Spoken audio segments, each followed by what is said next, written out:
အားလုံးပဲမင်္ဂလာပါရှင်ချူကုကင်း channel မှာပြန်လည်ကြိုဆိုပါရရှင်ကျမဒီနေ့တော့ကြက်သားနဲ့ခဝဲသီးလေးအချိုးချက်ချက်စားပါမယ်နော်တငယ်ချင်းတို့လိုက်ပါကြည့်ရှုအားပေးကြပါအောင်နော်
ဟုတ်ကဲ့အရင်ဆုံးအိုးပူလာပြီဆိုရင်တော့စီထည့်ပါမယ်ရှင်စီပူလာပြီဆိုရင်တော့ကျွန်မကြက်သွန်အဖြူရဲ့အနီရဲ့ကြိတ်ထားပါမယ်နော်အဲကြိတ်ထားတာလေးကိုထည့်ပါမယ်ရှင်ပြီးရင်တော့မှွေပေးပါမယ်နော်အနှစ်လေးများများရအောင်လို့ကျွန်မကြက်သွန်အဖြူအနီကိုများများလေးထည့်ထားပါတယ်ရှင်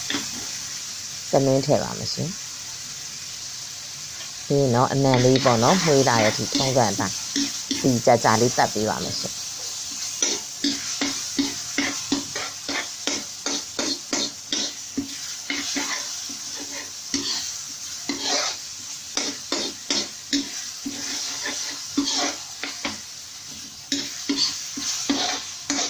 ဒီဟင်းလေးရလဲပေါ့နော်ကျမတို့ကြက်သားရဲ့အချိုဓာတ်လေးရယ်ခဝဲသီးလေးရလဲသူ့ရဲ့သဘာဝချိုတော့အချိုချက်လေးဆိုအရန်စားကောင်းပါတယ်နော်သမင်းမိန်ပါတယ်ဟုတ်ကဲ့အရသာနယ်ထားတဲ့ကြက်သားတွေထည့်ပါရှင့်စားရယ်အချိုမဟုတ်ကဲစနင်းလေးရယ်နယ်ထားပါတယ်နော်ပြီးရင်တော့အဲကြက်သားတွေကိုကြာလေးကျမတို့လုံးပေးပါမယ်ရှင့်ဒီဟင်းလေးကတော့ကျမအရည်လေးနဲ့တောက်လို့ရအောင်အရည်များများလေးစမ်းစားလို့ရအောင်ပေါ့နော်ကျမဟိုစီကြံရီကြံထက်ပို့ပါတယ်ရှင်အရည်နည်းနည်းများများလေးနဲ့ချထားပါတယ်နော်သမင်းလေးနဲ့ဆန်းလဲစားလို့ရတယ်တောက်ချင်လဲတောက်လို့ရအောင်ပေါ့နော်ဒါကတော့တငယ်ချင်းတို့စိတ်ကြိုက်ချက်လို့ရပါတယ်ရှင်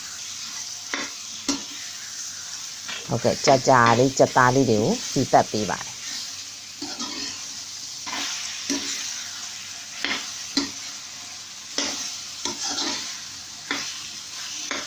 ပြီးရင်တော့ကျွန်မခဝဲသီးထည့်ပါတယ်ရှင်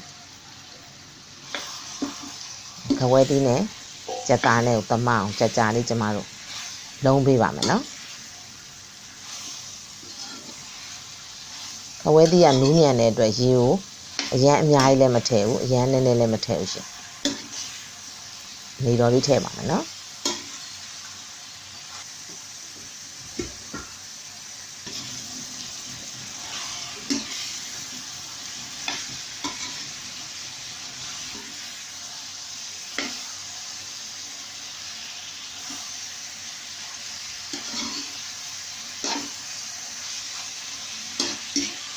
ကြာလေးပေါ့နော်လုံးပြီးသွားပြီဆိုရင်တော့ကျမတို့ရေထည့်ပါမယ်ရှင်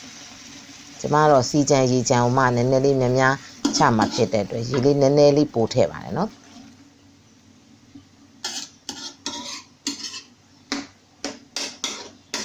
ကျမတော့စီကြံရေကြံလေးမှုလို့ပါနည်းနည်းလေးရေပိုများပါမယ်ရှင်ပြီးရင်တော့အဖုံးလေးအုပ်ပြီးတော့တဲပေးပါမယ်မိနစ်20လောက်ကြာပြီဆိုရင်တော့ကျမတို့အဖုံးဖွင့်ပြီးတော့တစ်ဖက်ကိုလှန်ပေးပါမယ်ရှင်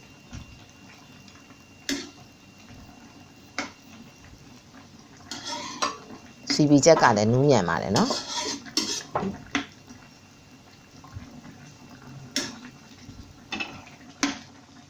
ရတာအတွက်အချိုမုတ်ထည့်ပါမယ်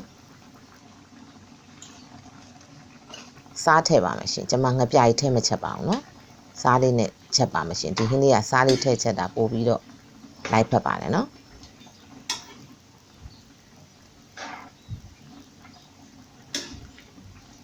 ဒီကြားလေးမှွေပေးပါမယ်နော် ပြီးတော့အဖုံးလေးအုပ်ပါမယ်ရှင်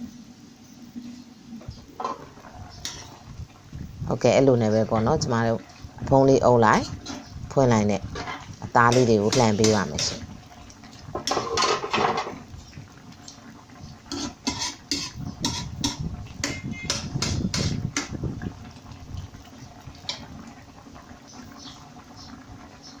ဒီမှာဒီဟင်းလေးချက်ပြီးတော့ပေါ့နော်အရေးလေးဆန်းစားတာထမင်းအရမ်းမိန်ပါတယ်ရှင်အရသာမြည်ကြည့်ပါမယ်နော်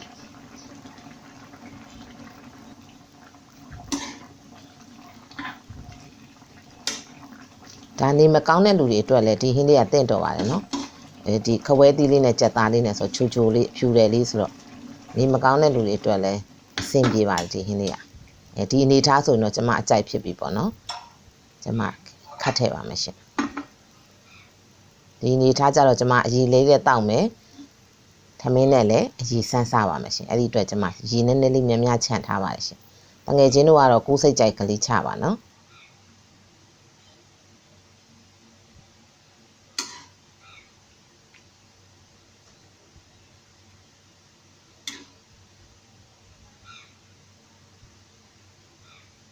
ဟုတ်ကဲ့အခုဆိုရင်နော်